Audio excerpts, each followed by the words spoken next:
Daily. Taste the Daily. Madurai ஒப்புலாபடித்துறை Vaigai ஆற்று தென்கரை பகுதியில் செயல்பட்டு வரக்கூடிய பேப்பர் குடோனில் பயங்கர தீ விபத்து ஏற்பட்டு கொழுந்துவிட்டு எரிந்து வரும் நிலையில் தீயணைப்புத்துறையினர் தீயை அணைக்க போராடி வருகின்றனர். விவரங்களை நம்முடைய செய்தியாளர் பாலமுருகன் வழங்கலாம். கேட்கலாம். பாலமுருகன், மேலும் விவரம்.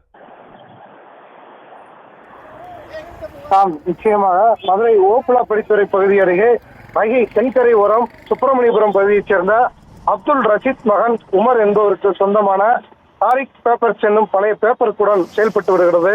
இந்த பேப்பர் குடோனில் மதுரை மாவட்டம் முழுவதும் இருந்தும் பெறப்படும் பழைய பேப்பர், பிளாஸ்டிக் உள்ளிட்டவைகளை சேகரித்து இங்கு வைத்து பிரித்து அனுப்புவார்கள். இந்த நிலையில் 2 டாடா ஏசி சரக்கு வாகனத்தில் பேப்பர் லோடுடன் நேற்று மதுரை மாலை குடோனில் கொண்டு வந்து நிறுத்தி இருக்கிறார்கள்.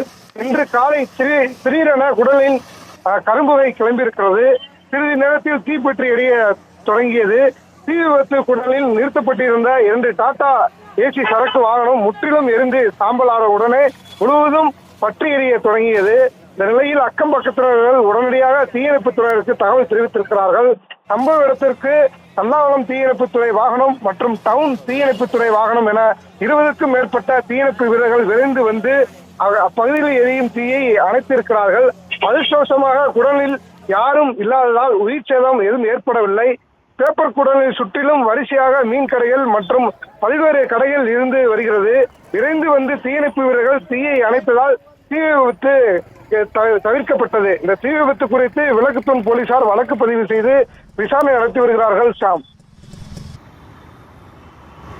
விவரங்களுக்கு நன்றி பாலமுருகன்.